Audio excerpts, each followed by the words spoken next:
afternoon. My name is Sheila Lamb, and I'm with the Virginia SBDC Network. For those of you that are not familiar with our organization, the Virginia Small Business Development Center is a partnership program between the U.S. Small Business Administration, George Mason University, and local host institutions throughout Virginia.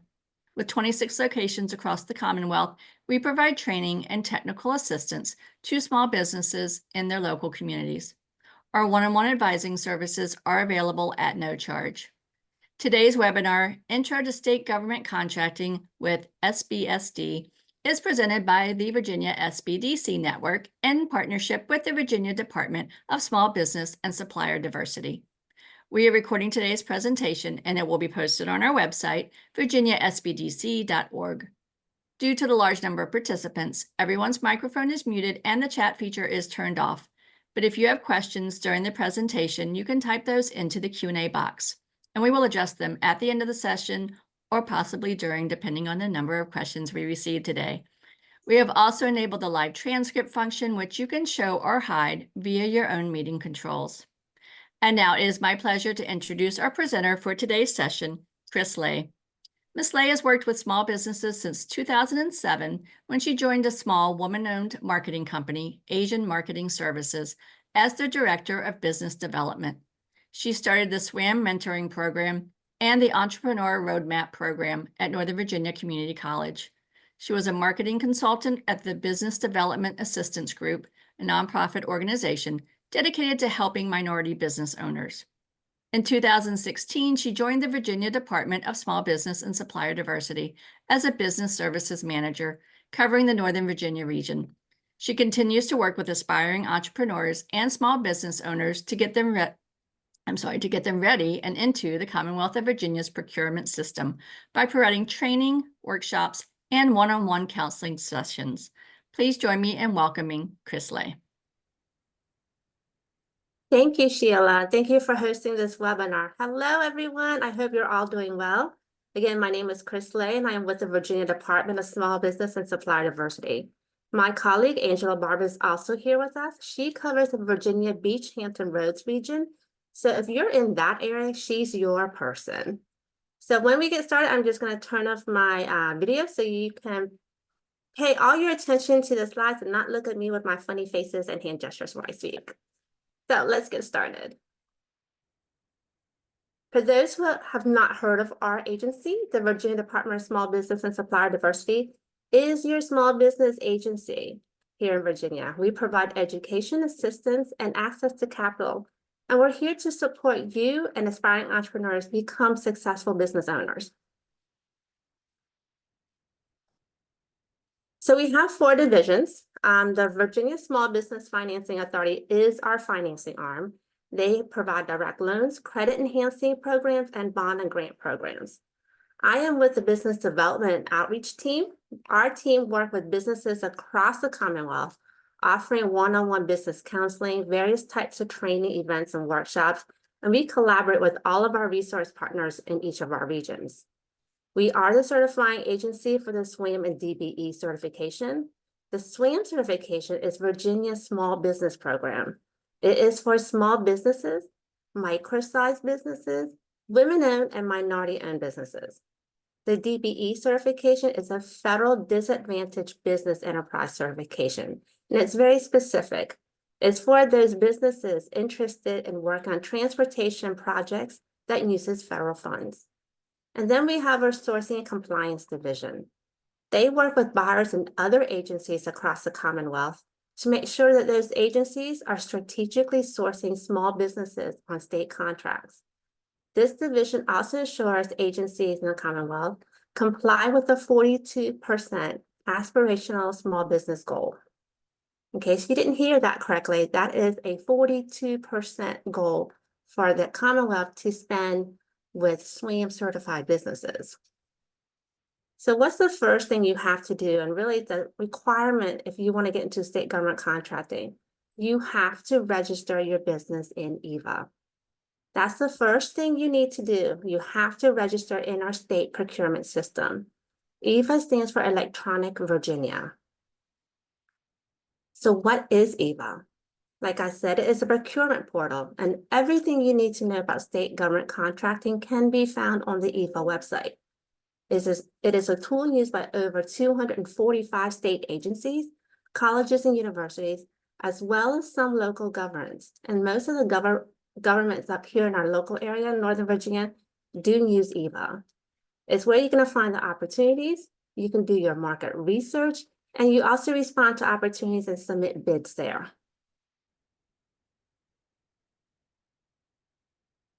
So this is how Virginia does procurement. For those opportunities under $10,000, we only need one price quote, so it is not competitive. We call these micro purchases, and we prioritize these opportunities for micro certified firms. Because micro purchases are non-competitive, you won't find them posted in EVA before they're awarded. This is why doing that business development and building relationships with buyers is crucial and extremely important. These are opportunities that you get when the buyers know you and know your business enough that they can call you when they have a need to get a quote from you. Next up would be opportunities over $10,000, but still under $100,000. They are competitive and they can be found on EVA. We call these purchases small purchases, and we prioritize them for a small certified firm. Now, large purchases in Virginia are any opportunities over $100,000. Most times they're going to be an IFB or an RFP. IFB are invitation for bids, and RFP stands for request for proposals. These opportunities are typically sealed competitive bidding. IFB opportunities are awarded based on price, and RFP opportunities are awarded based on the best overall proposal. So to register in EVA, you just go to the EVA homepage, which is eva.virginia.gov, and you click on the Register Now button on the left. Then the next screen, you just follow the prompts, you fill out everything that's in there, and you've created an EVA profile. Registering in EVA is free, but keep in mind, EVA will charge you 1% of the contract price when you win something. So keep this in mind, that 1% fee when you are bidding on an opportunity. What do you need to register in EVA? It's really quick and easy. I mean, you can probably register within like 10 minutes. It really depends on how fast you can type. You definitely need to have an EIN number for your business. You have to submit the Virginia Substitute 9 form, which can be found on the EVA website. And you have to know your commodity codes. So here's how the system works. Oh, I'm sorry. The commodity code can be found on the EVA homepage. So I have the screenshot here of the bottom of the screen, but it can also be found at the very top of the screen. So when you create a profile in EVA, you're registering your business in the system. You want to put in your contact information and you add in your commodity codes to your profile. Then the EVA system matches you with opportunities that are currently available in the system based on the commodity codes in your profile. EVA sends you an email that tells you there is this opportunity, and then you log into the profile that you created and you pull it up and you read it. Because you're matched to opportunities based on your commodity codes, that's the most important thing to get right and to know when you're creating your EVA profile. So let's dive into it a little bit more. When you click on the codes, this is the screen you get. And then for those of you who already do or are aware of federal government contracting, these are not the same commodity codes. The federal government uses NAICS commodity codes. State government and local government uses the NIGP commodity codes. There are like over 70,000 codes in here. So you can look up your codes by typing in the keyword search. But I like to get in the category, open up the category and find the specific codes. If your business provides a service, then your commodity code should start with a 9. If the code starts with any other number, regardless how the code is listed, that is a code for a product. So remember, commodity codes for services starts with the number 9. Now, the commodity code system is a 5-digit system, 5-digit code system. The first 3 numbers is the category of goods or services, and the last 2 numbers tells you the goods or services within that category. So codes that end in 00, like you can see here in consulting services 91800, That's a category of everything for consulting that we buy. So if you click on the code and you open it up, you can find the code for your specific consulting service. Remember, I said that you are matching opportunities based on your commodity codes in your profile, right? So if you have a category code in your profile, the 91800, then you are going to receive emails from Eva for every single opportunity in that entire category. So if you do consulting, if your business is consulting, don't put 91800 in your profile. Open it up and look for your specific consulting service and add that. Otherwise, you're getting everything from audio visual down to IT, all the way to waste management consulting. So don't do that. Because everything we do in Virginia for procurement is in EVA, it's a lot of information. It's all in the EVA website. And if you're new to government contracting, it can be very overwhelming. EVA is housed with the Department of General Services. They manage the system, they run the system, and they're really the procurement agency. So they also provide the weekly training to help you understand and navigate the EVA system. I highly, highly recommend that you take this workshop. They are normally every Wednesdays from 10 to 12. It's a workshop number 1, a workshop number 2, and they just rotate and repeat every week. Once you've created your profile, if you have any questions of accessing it, making changes to it, any technical assistance that you need, please contact EVA Customer Care. They are wonderful and they are really, really helpful. They can help you with most things with EVA. The only thing they can't really help you with is telling you what to bid. That's up to you, but actually how to go in and log into bid, they can help you with that. When you contact them, they now require you to submit a supplier assistance requestment form, which is really opening a ticket, so they can help you that way. And that's really all there is to the procurement piece. Like I said before, EVA is your one place for procurement in Virginia. You create this profile and you get opportunities sent to you.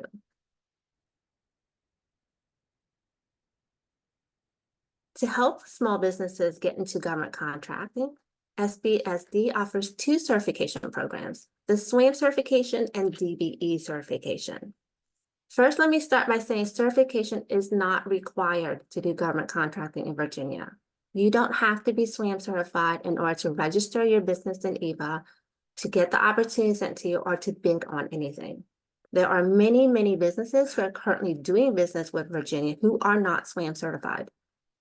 But for small businesses, SWaM and DBE certification can give you some advantages and help you at least get started in government contracting. So let's start with DBE certification. DBE is a federal certification program from the U.S. Department of Transportation. It is a very specific certification. It's for businesses in the transportation construction industry. It is used on transportation projects that are federally funded, and it helps those small businesses to be a part of this big project as a subcontractor. If this is your industry and you want to learn more about this certification, I will have a contact person for you at the end of the presentation.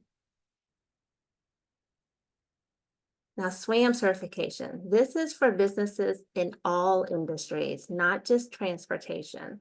This is Virginia's Small Business Development Program to help those SWaM businesses get into government contracting.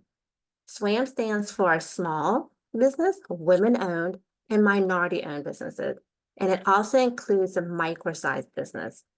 Remember, Virginia has a 42% goal of discretionary spend with a SWaM certified business. And we have a 50% goal of subcontracting with SWaM certified businesses on new capital outlay construction solicitations. The SWaM certification is really an umbrella certification with multiple designations underneath it. You can select one or all of the ones that you qualify for, and any one of these designations makes you a SWaM certified business once you're certified. Here are some of them. Virginia defines a small business as having 250 employees or less, or having $10 million in gross revenue or less. Whenever we say employees, when it comes to certification employee count, we only refer to W-2 employees. 1099 contractors do not count towards that employee count. And if you are the business owner and you're working on your business, but if you don't pay yourself as a W-2 employee, you also don't count towards that employee count. So small means you have less than 250 employees or less than $10 million in gross revenue. That to me doesn't sound like it's that small. So we have a micro-sized business. A micro-sized business is defined as having less than 25 employees, and it has to have less than $3 million in gross revenue. So to be micro-certified, you have to meet both the number of employees and the revenue requirements to be micro-certified. The women minority-owned business must be owned 51% by the women or the minority in order to qualify. Some additional designations under SWaM certification. The service-disabled veteran business must be owned 51%, owned and controlled by one or more service-disabled veterans. And the employment service organizations are those nonprofits who employ individuals with disabilities. These are the only nonprofits that are eligible for the SWaM certification. We also recognize some federal certifications. So if you are already certified as an 8A, a federal service-disabled veteran, a women-owned small business or economically disadvantaged women-owned small business by the U.S. Small Business Administration, or the SBA, then you can add those federal certifications to your SWaM profile. We do not certify your business for these designations, but so only check these if you are already certified by the SBA for them. Oops. All right, SWaM certification is free. If someone ever meet with you and say, pay me and I'll help you get SWaM certified, run away, run from them, and run to me or Angie. We can help you for free. It is done online. You submit your application online, you upload your supporting documents online. And once you click on submit, it's going to be 60 business days for processing when you have a complete application. So think about 3 calendar months. And once you become certified, that certification is going to be good for 5 years. After 5 years, if you still want to be SWaM certified and you're eligible for those designations, you just go back into your application portal and you reapply. So I'm going to spend a little bit of time talking about supporting documents because this is where it gets a little bit confusing for people. They don't always know what it is that we are asking for and we're looking for when we ask for these supporting documents. And people think that we ask for a lot, but remember, supporting documents are to support your application. It's only based on how you respond and put into your application that generates a list of supporting documents that you have to submit for your application.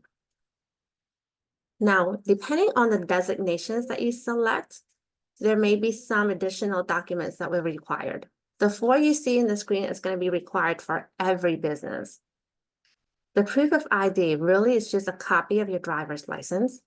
You have to prove that you are either a U.S. citizen or at least a permanent resident with a green card.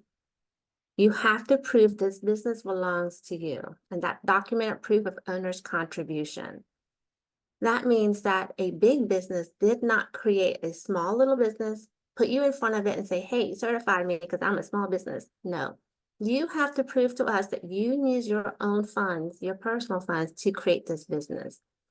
I will tell you, if you are an LLC, a limited liability company, and you create the business here in Virginia with the State Corporation Commission, you filed $100 to the State Corporation Commission to create the LLC. And the State Corporation Commission gave you a receipt for that $100. That receipt is your documented proof of owner's contribution. So you can use that receipt. If you've been in business like over 5 years, and it's been a while, you don't have that copy of that receipt anymore, you can just write us a letter of explanation. In that letter of explanation, just tell us who you are, your business, and that you use your own personal funds to create the business. And then just list everything you spent, how much you spent to create the business, and sign it and upload that letter as your proof of owner's contribution. We also want to see your resume. Make sure your business is listed on your resume because you are working on this business. So it should be listed in your resume. Copies of professional license and permits. This is for your local county or incorporated city. You need a business license from them. Some counties and incorporated cities will also require you to have a home-based business permit if your business address is also your home address. I know, for example, Fairfax County does require you to have a home-based business permit if that's the case.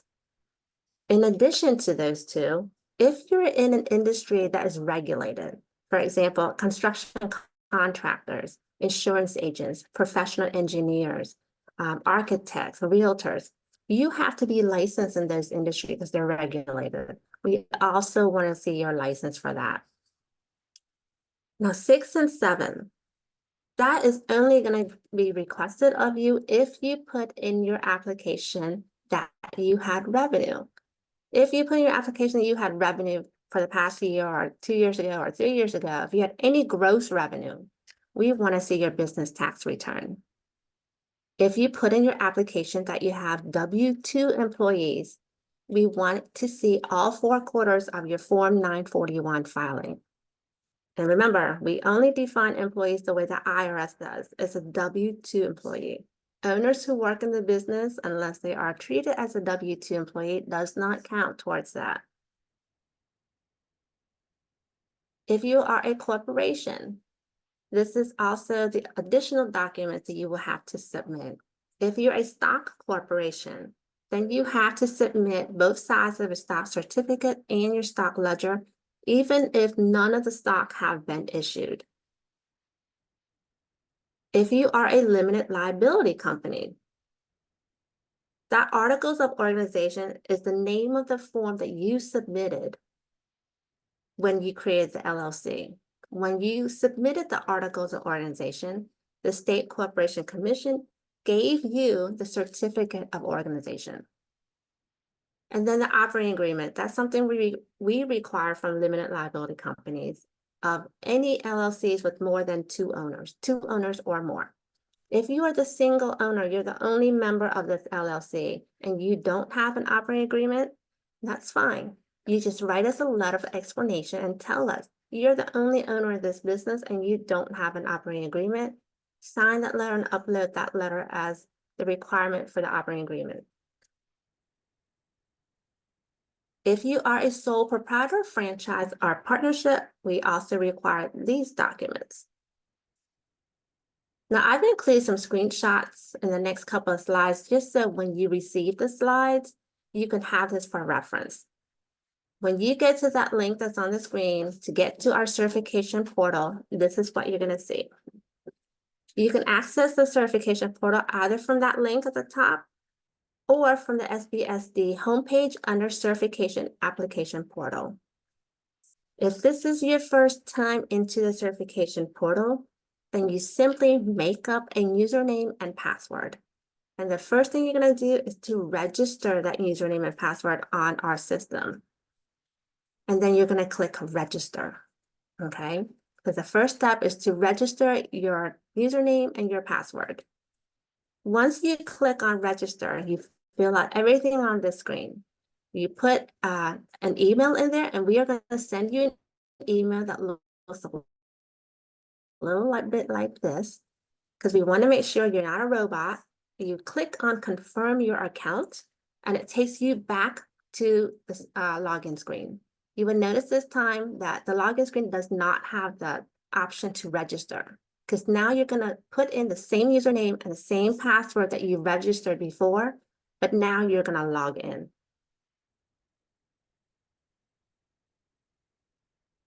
Once you log in, you come to this screen. And then you're going to click on either link application or a new application. When you do that, the system's going to ask you for an EIN number. You type in your EIN number and one of two things will happen. If you've by chance started an application before, even if it was 10 years ago, and your EIN number is in our system, it's going to ask you for your SWaM number, because every time you create a file, you were assigned a SWaM tracking number, which is your application number, and then it becomes your SWaM number once you're certified. If your EIN number is not in the system, a message will come up and it will tell you Your EIN number is not found in our system. Would you like to start a new application? And you say yes. If you have an application before and you don't remember your SWaM number because it popped up, you can always email me or Angie and we will find that SWaM number for you so you can get back into that file that you created however long ago and continue with that file.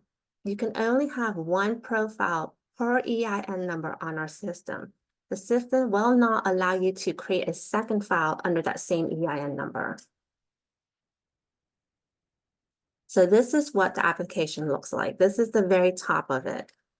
You select all the designations that you qualify for and want to apply for at the same time.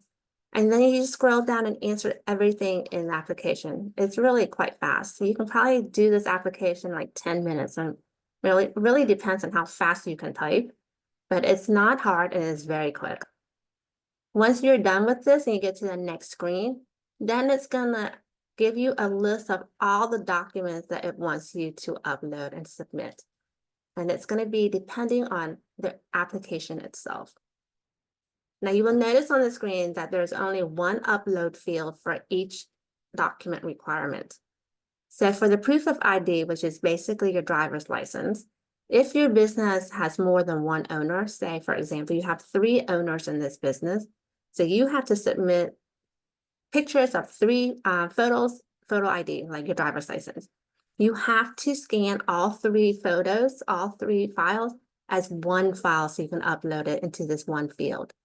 So if you have multiple owners, every requirement on here has to be scanned as one document to upload into the field because there's only one field per requirement. Now, remember when I said your application is assigned a SWaM tracking number, which is your application number? You can then check your status on our webpage at the bottom of our screen, sbsd.virginia.gov. You go to the bottom under resources and you get a certification status check. Type in your 6-digit tracking number and you will find your status. Remember, it is 60 business days for processing. So the first month or so, all you're going to see is pending. Don't worry about it. You will be certified within that 60 business days. So why do you want to get SWaM certified? What's in it for you? How does it help you in government contracting? Well, remember I said the SWaM certification has multiple designations. There's small, micro, women, minority, and this is just the first 4. Well, the only 2 that really gives you an advantage in procurement are small and micro. And that's because Virginia is race and gender neutral when it comes to procurement. Micro purchases, again, are those opportunities that's under $10,000. They are given to a micro certified firm. For anything between $10,000 up to $100,000, that priority is given to a small certified firm. They are required to have at least 3 price quotes for those opportunities, but they're really looking for one from a small certified firm. Now, for those larger opportunities, that's going to be an RFP that's over $100,000. Those RFPs, if it's from a Virginia agency, is typically going to have a requirement in the proposal that includes a small business utilization plan, the small business plan. This is a small business plan where the prime, the one who submitted that proposal, has to come up to determine what part of this contract or how much of this contract they're going to sub to a SWaM certified business if the prime is not SWaM certified. So that is how you, as a small SWaM certified business, can get into government contracting as a subcontractor. For opportunities that are based on price, where lowest bid will win.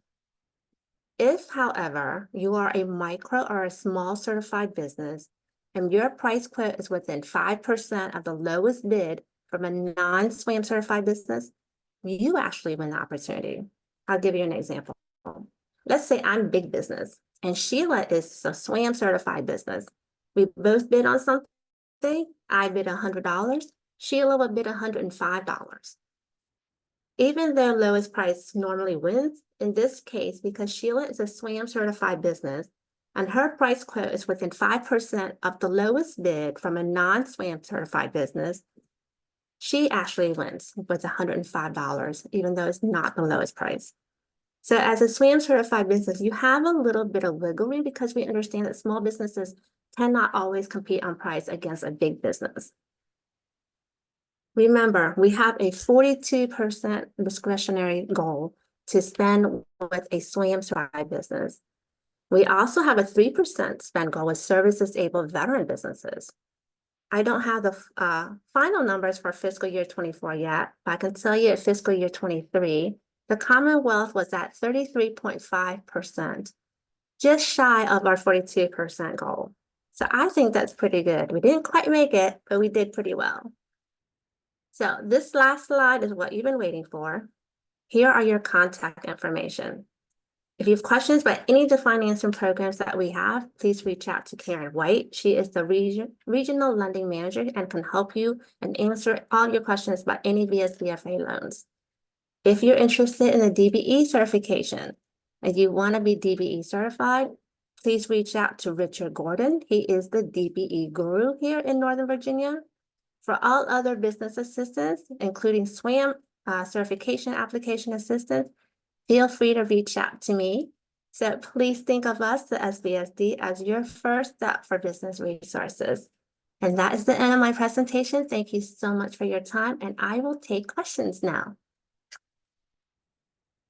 Thank you so much, Chris. That was a lot of good That information. was a lot of information, I know. So Angela's been answering some questions in the background, but I'll go ahead and pick up where we are with what's still left in the Q&A box. And if you all have any other questions, please drop those in there. So we have a question here. I tried to register with EVA, but it would not allow me to upload my proof of ID, license, and passport photo. Do you know why? So EVA would not require that. Are you maybe thinking of the SWaM application? EVA does not require you to upload anything other than the W-9 form. Okay, so Vivian, if you can just elaborate on that. Next question. Can you please restate what was said about one bid contracts worth less than 10K? Did you say that they were not advertised? Those are micro purchases, and so they're not competitive. That's why they're not advertised in EVA. You will find them after they've been awarded and a purchase order has been issued if you run any of the reports. But because they're not competitive, they're not advertised in EVA. And that's the one I said you have to do your business development and relationship building. Let's see. With my LLC, I do regular tax returns on a business return. Should I be doing a different type of tax return, or can I use my 1040? So you will submit your tax return for your business however you filed it. If you filed it as a Schedule C on your 1040 personal tax return, you submit that. If you selected to be an S Corp and you file as an S Corp, then you will submit your 1120S filing. Let's see. I have been having difficulty in identifying IT service contracts in EVA. Is there a specific area where service contracts are posted in EVA? There are some mandatory contracts that you can find on the EVA website, but any open opportunity will be posted in EVA. And then that earlier question that you thought was SWaM, she is confirming that it was SWaM, that she had a problem with photos of the license and passport. So I don't know if you have any insight on that. It might be, it's, I can't imagine the file is too big. Angie, do you know what the size of the file is at 35? It could be. A lot of times people will take a photo with their phone and the resolution is very high. So that's something to keep in mind when you're taking photos of those documents with your phone. Make sure you use a smaller resolution so that you can upload it. And if you run into an issue, you can always email one of us and we're happy to walk you through that as well. Great. Thank you. So this question is, for someone looking to get into state contracting, would there be any specific bank accounts that need to be set up with LLC to be able to be paid ACH through EVA? I don't think there's any specific amount or any bank. So normally you set that up when you do, I think it's the Ariba. Once you set up your EVA account, you set up an Ariba account at the same time. So that's how you get paid and get the purchase orders to you. Here's a great presentation. Thanks so much. Just wanted to share that comment with you. So if I'm offering a service, what am I selling? Can you elaborate? I'm not sure that I understand that question. Yeah, Lachelle, if you could elaborate on that question, please. How does VSBFA lending compare and contrast to SBA loans? It's different. SBA really does not have loans. They just have an emergency loan. But most times they work with your banks and your lenders to provide guarantee on the loan so that the bank can actually give you the loan. SBA does not give you loans, whereas VSBFA actually have their own lending programs. And they also work with your banks to do the same thing as the SBA and provide that loan guarantee to your banks. So it's really different. Let's see. Are proposals always evaluated by lowest price method? No, proposals have a grade. There are different sections within the proposal, like past performance, your technical, your management, your pricing. It's broken down in the RFP. Every RFP will have it broken down on how it's graded and which sections have how many points to them. So proposals are not awarded based on price, but it's your score. What steps do I take if I want to work with a prime for larger contacts? Who should I contact? You have to identify the prime you want to work with. You can find out which contract the prime has, and it's basic business development. You call them, contact them, go where they're going. You kind of sort of follow them around, meet with them. You can run reports on EVA to find out which primes have which contract. Again, that's why I said take the EVA training. There are a lot of information EVA, and running those reports will show you for your commodity code, your specific code, which agency is buying the most on it, who the primes are that's got the contracts from those agencies, and those are the ones you want to reach out to. Angela, you want to add something? I also want to say too, on those contracts, you would also look the information for a pre-bid meeting. Pre-bid meetings, whether they're mandatory, if it's mandatory, you have to attend. But even if it's not mandatory, you want to attend those pre-bid meetings because those primes that are looking to bid on those contracts are going to be at those pre-bid meetings. So that's where you want to be as well. It could be one prime, it could be several, but you want to identify the primes in the room. You want to introduce yourself to them so they know who you are, because guess what? When they're bidding on the state contracts, they have to submit a SWaM plan, which says these are the subs that they're going to be using. You also want to try to use the B2B option as well that's in those solicitations. And you can learn more about that on the EVA workshops, but the B2B option within EVA allows you to actually leave a message saying that you want to be a sub on that specific contract. So those are other options as well. Thanks, Chris. Thanks, Angie. Okay. I'm going to keep reading. Angela, if you could help me, there's a bunch of questions in here. Maybe you can grab some and type some answers. I was trying to, but I didn't know what we're going. But that's good. I like when people ask questions. This is great. Okay, so here's someone, I'm new to all this. What can I bid on if I do not have a specific service? They just started an event service business or event space business, sorry. Do you know what they would bid on? My event space, are you renting out your space? Because then that's your service. Because then if that's what your service is, you would look for a commodity code that says space rental, and you would bid on those opportunities. You would run a report in that code to see who's buying it. If you are doing the service of providing, like creating events, your event planner, then you would find that code. So you really have to look around the NIG commodity code system and find the code that says what it is that you do. And I think she did respond that she is renting space, so thank you. Let's see. Here's one. I already got SWaM certified and I didn't put Micro in in there as I didn't know what I should do. So log back into the certification application portal, pull up your account, click micro, and then click submit. And then I think Angela can probably, Lachelle's question here on how to get in contact with someone, I'll let you do that. If I'm a single owner but don't get paid yet, do I still qualify as a small business?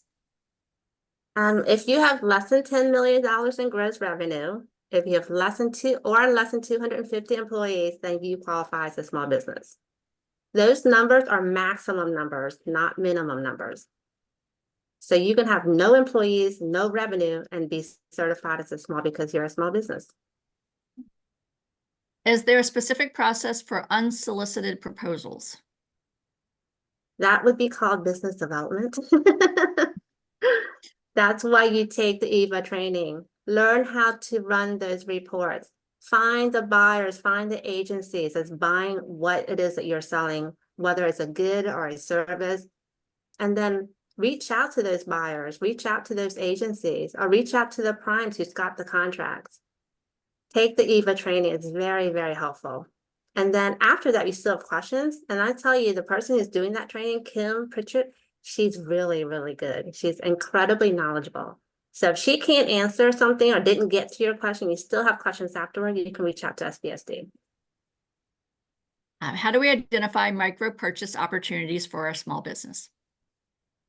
Just answered that one too. Oh, Okay. okay. Okay. Let's see.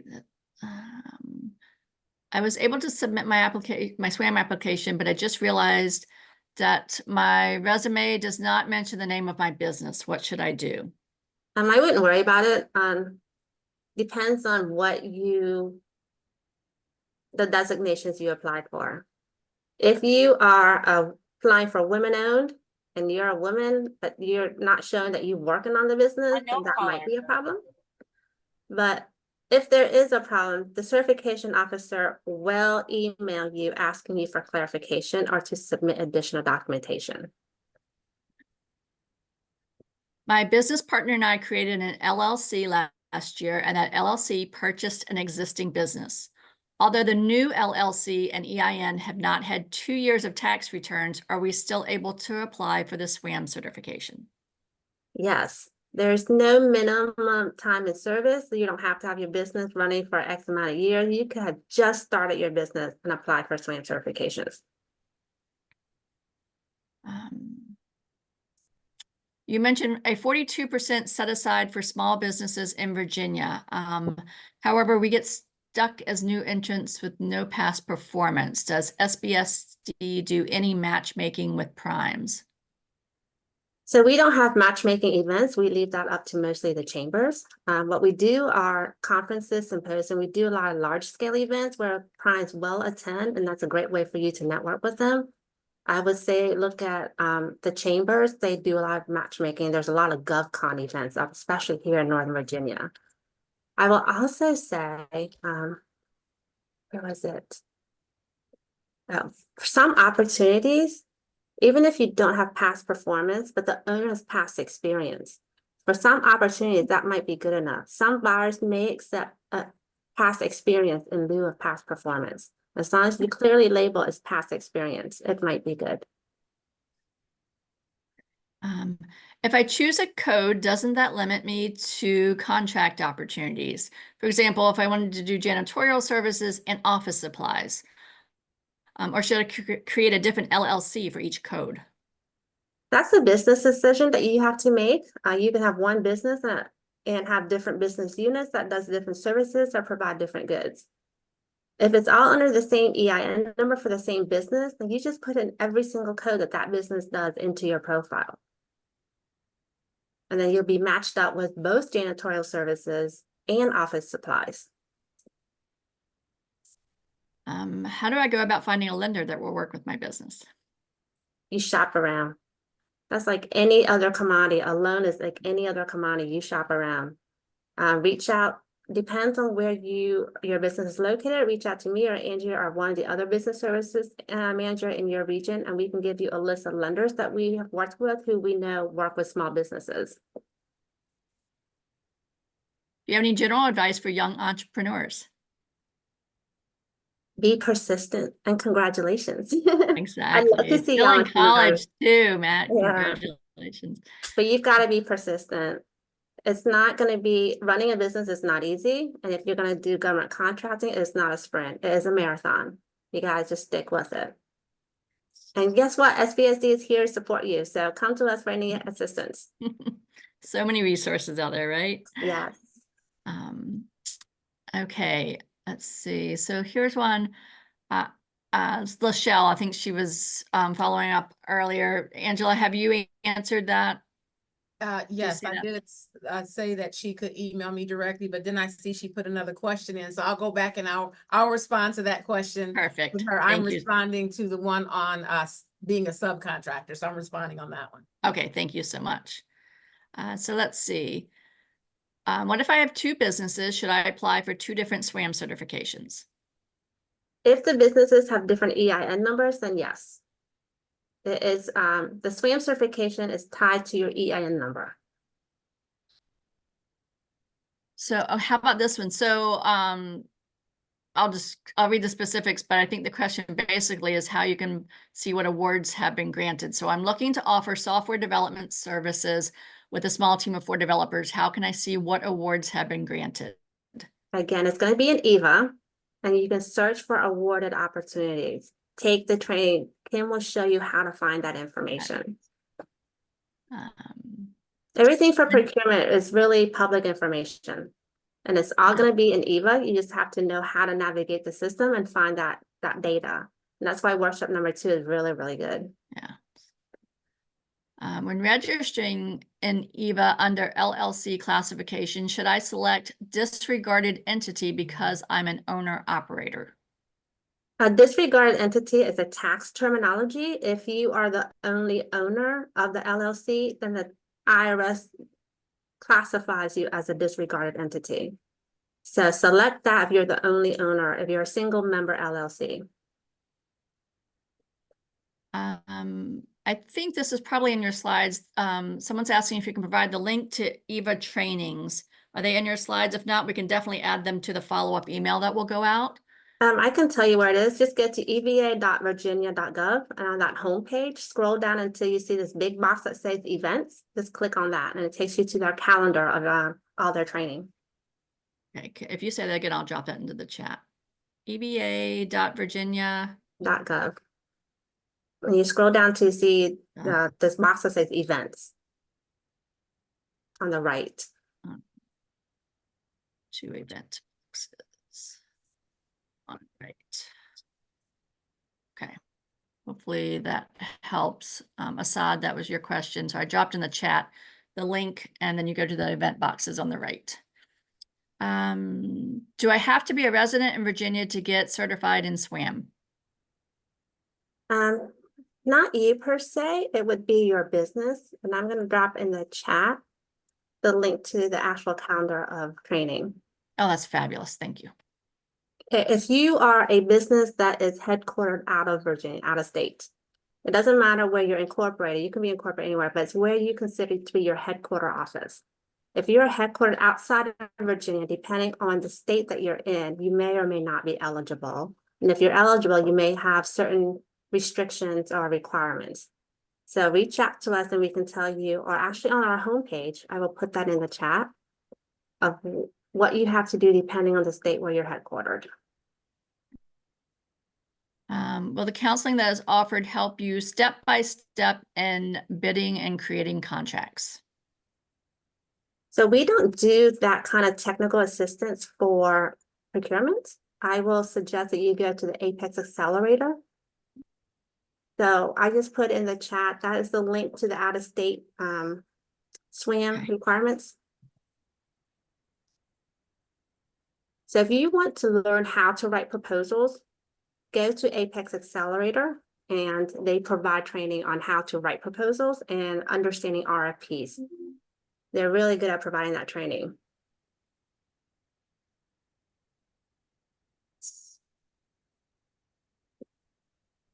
Are there any drawbacks in the SWaM process of doing business with the Commonwealth when registering as a sole proprietor? No. It has no effect. Well, you have to have your business idea patented prior to applying SWaM. No. SWaM certification is just for your business to have an advantage in doing business with us. That patent for your product may be more important when you're bringing it to the market, but just to apply for certification, there's no significance, I would say. Can we add commodities later? Yeah, so you're talking about the EVA profile. That is your profile to manage. You can add and delete, make any changes in that profile. Great. So someone here said they missed your response. Did you say that I can email you for a list of lenders? Yes, if you're in Northern Virginia. And we can actually include in the follow-up, I think you, Chris gave it to me last time we did this, the contacts for the different areas in Virginia. And I can include that in the follow-up email that goes out. That way, if those who aren't in Northern Virginia will have the correct contacts. Yes, Angie. Angela, do you see any, have we gotten through? Yeah, there's quite a few. There's one here. If I choose a code, doesn't that limit me to contract opportunities? i.e., what if I wanted to do janitorial services and office supplies, or should I create a different LLC for each code? Well, that depends. I do have companies that have what we call enterprises. And what I try to recommend is that try to keep your industries relative. I do have companies that do janitorial services, but they also offer office supplies, which includes janitorial supplies. So that's why we talk about the NIGP codes. You may have more than one code that represents the goods and services that you provide. So we have companies that do services as well as goods and products. So you would enter as many codes as necessary to represent what it is that you are selling, okay? So you also want to make sure that you've got experience in whatever service or good that you are offering to the state of Virginia. There's no limit to the number of codes you can have in your profile too. So you can put as many codes in there as you want. I've seen companies that sell products and they sell a lot of products. And so every product has a code. So they'll have over 200 codes. So you can put in any code that you want in your profile. And I will also say too, sometimes you may have specific, maybe unique services or unique products that there's not necessarily a code for. And I usually tell people, we don't make the codes up. These are national procurement codes. And so while there might not be a code for something that you specifically provide, what we do is we walk you through that process to help identify codes that closely relate what it is that you are selling. So if I can just give you a little story. I've been with the agency about 8 years now. And when I first started, if you type in internet in the keyword search to find a code for the internet, it didn't exist. There was no code there for internet out of the 70,000 codes. So instead, what did you have to look for internet? You had to type in World Wide Web to find the internet code. So I will bet you right now, there's not a code for artificial intelligence yet, but give it some time and there will be a code for artificial intelligence. Yep, that's like webs. I think it's web design. It's not website. I think it's web design. Mm-hmm. Someone asked for the link to apply for SWaM, and I am going to put that in the question Q&A. Thank you. Victory is in Northern Virginia, so just reach out to me. Okay, you got that. Good. Let's see what else we have here. Someone's asking to repeat the website, and I don't know which website. We've dropped a couple in the chat. So Tasha, if you could, for the Apex. I dropped in the chat, you can go to virginiasbdc.org and get to the Apex Accelerator, or I don't even have that one handy. Do you have it handy, Chris? I think it's Virginia Apex. Let me search. It's probably just Virginia Apex. Yeah. .org. Unless it's still under PTAC. I don't know if it's. I think they changed it. Yeah, that's what I'm not sure about. So Tasha, we're trying to get that. Here's a question. If I'm providing business-to-business technology services, are there any restrictions on providing the same service to private businesses? Okay, I just dropped in the chat. Thank you. I'm sorry, what was the question? Yeah, I figured I'm sorry, you were doing two things at once. If I'm providing business-to-business technology services, are there any restrictions on providing the same service to private businesses? So if you're B2B, then that has no bearings on B2G. Right. Okay. And we don't have a non-compete. I mean, Yeah. you should have a diverse clientele. So government contracting isn't for everyone. So you want to make sure that you are marketing to your commercial, your corporate clients, as well as the government. So I do want to respond to Kendall's question. She says, I have experience with all my certifications, have been attained by training and worked through the companies and organizations. Do I have to go back to school and get recertified? So it's professional licenses and certifications for the industry that you represent, only if it's required. So if you have to certify because you have I don't know, if you do mold remediation, I'm just using that as an example, you would have to keep that certification up per your industry. Yeah. Okay, so when you apply for certification through SWaM certification, certain professional industries, we are going to ask you for your professional certification. So construction is an example. Now, I don't know how often with D4 you have to keep that up, but if you're applying as a construction company for SWaM and we're looking, you say you do construction, we're going to be looking for a current contractors, A, B, or C. So if your industry requires that, yes, for your industry, you have to keep those certifications up because you need them to be able to provide the services and goods for your industry. Fabulous. Okay. And then I see one more question in here. EVA and SWaM are only good for Virginia contracting. What other areas can I bid for through these platforms? It's for Virginia government. A lot of local government, like incorporated cities and counties, use them in Virginia, but it's all in Virginia. Okay. We have 3 minutes if there are any questions still remaining. That was a lot. A lot of questions. That's why I brought Angie on. Oh my God, we It was answered a lot last one. time. We went over. Mm-hmm. Let's see. Ladies, you see this last question. I don't know how to respond to that. With Apex. So someone said Apex likes to work with businesses who already are doing government contracting for counseling. However, they provide a lot of training that you can take any of the training without having past performance already. If you're really new to government contracting, take the training instead. What city is he located in? Yeah, where are you located? Are you in Northern Virginia or outside of this area? Richmond. Which Apex works for Richmond? Because I do know that some will, even though Apex, it depends, they're very strict about that, either being in business for 2 years, but it depends also on the counselor sometimes, because they do understand that some companies do need that additional help, but it depends on specifically what it is that you need. But they can't get, normally the ones here in Fairfax, they can't get counseling because it's so hard to get a counseling appointment. They have to already be doing government contracting. Gotcha. But the training is open to everyone. That's true. Okay. Here's someone asking who covers Northern Virginia. That's Jack. I'm not sure if he's talking for SBSD or. Yeah. Which agency? That would be me for Right. SBSD. I cover Northern Virginia. We got a minute, so I'm gonna try to get this in. There are not many opportunities for healthcare I see on EVA. Any suggestions? Chris? Healthcare, it depends on what you provide. Healthcare is That's kind of general. It's like saying I do IT. So what specifically in healthcare you do, and then look for the codes for that specific part of the healthcare industry. Right. Healthcare is just too general. And it might be something that we just don't buy that often. So that's why, again, I'm going to push you towards the EVA training, run the report on that commodity code and see how much we bought on it.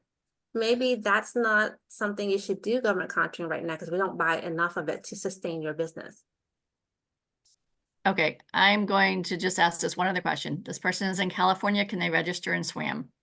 I'm checking now. I saw that, and we do not have reciprocity Yeah. with the state of California. No, So you're not California eligible. headquartered would not be eligible for SWaM in Virginia. Great. Okay, we are at time. Thank you all. Ladies, this was fabulous. Wonderful information, as always.